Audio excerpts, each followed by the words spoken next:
Balai Pendidikan Pelatihan Perhotelan Pariwisata Nusa Dua menggelar acara pelatihan sikap dasar profesi atau PSDP kemarin di Aula Bapepar Nusa Dua. Acara ini diikuti oleh 303 mahasiswa baru Bapepar Nusa Dua yang diterima berkuliah dari 363 calon mahasiswa yang mendaftar. Dan acara ini juga dihadiri oleh Ketua Umum Yayasan Pendidikan Gajah Wahana, Dr. Iwayan Sukle Arnate SHMH, Direktur Bapepar Nusa Dua, Dr. Andes Iwayan Dayung, SHMSI, serta perwakilan Dinas Tenaga Kerja Kabupaten Badung. Ketua Panitia Iwayan Edi Putra SPD HMM mengatakan, acara pelatihan dasar sikap profesi ini setiap tahunnya dilaksanakan dengan modern dan menyenangkan, sehingga mahasiswa tidak merasa terbebani. Sebagai Balai Pendidikan Pariwisata, Bapepar Nusa Dua juga tidak lupa menekankan sikap bela negara dan anti narkoba, yang tentunya akan memiliki pengaruh besar terhadap masa depan mahasiswa nanti. Di PSDP ini pula, mahasiswa baru menerima pengarahan sikap dasar profesi yang baik dari pihak Melia Bali Hotel. Kita akan membentuk suatu PSDP yang lebih modern, ya, yang lebih bergembira, lebih happy, lebih senang.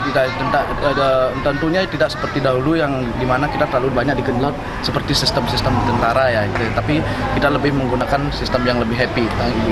Terus untuk aturan negara pun kita akan pakai, yang dimana sekarang kita lebih mensosialisasikan untuk bela negara, ya, baik itu dari narkoba, baik dari sifat karakter anak didik itu sendiri, dan kita lebih mengembangkan diri untuk mengikat partner kerja kita yang dimana dari industri, baik itu hotel, dari restoran, semuanya untuk lebih mempunyai jalinan yang lebih luas untuk mengembangkan yang namanya anak didik kita untuk mempunyai tempat kerja atau tempat melakukan praktek yang lebih bagus lagi.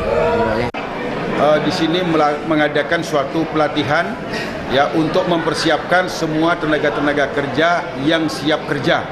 Jadi kita mengadakan latihan secara intensif karena untuk menghadapi MIA itu kita mencetak orang-orang yang bisa atau yang kompetitif dan kemudian kompeten. Ini yang kita harapkan. Maka itu Bapepar Nusa Dua ini mengadakan pelatihan setingkat atau setara diploma 1 dan diploma 2. Karena kita supaya bisa cepat untuk membangun atau memberi kesejahteraan kepada masyarakat secara luas. Itulah yang kita akan lakukan kepada masyarakat kita dan kepada mahasiswa kita supaya bisa dapat diterima di dunia industri. Untuk mempersiapkan kesiapan mahasiswa baru di dunia industri, Bapepar Nusa Dua telah melakukan kerjasama dengan berbagai hotel maupun industri pariwisata. Sehingga setelah lulus nanti, mahasiswa akan terserap dengan mudah ke dunia industri. Selain itu, selama masa pendidikan diploma 1 maupun diploma 2 di Bapepar Nusa Dua, mahasiswa akan dibina secara intensif, sehingga kedepannya dapat menjadi tenaga kerja yang mampu berkompetisi karena berkompeten dan siap diterima di dunia industri pariwisata. Tim Liputan melaporkan.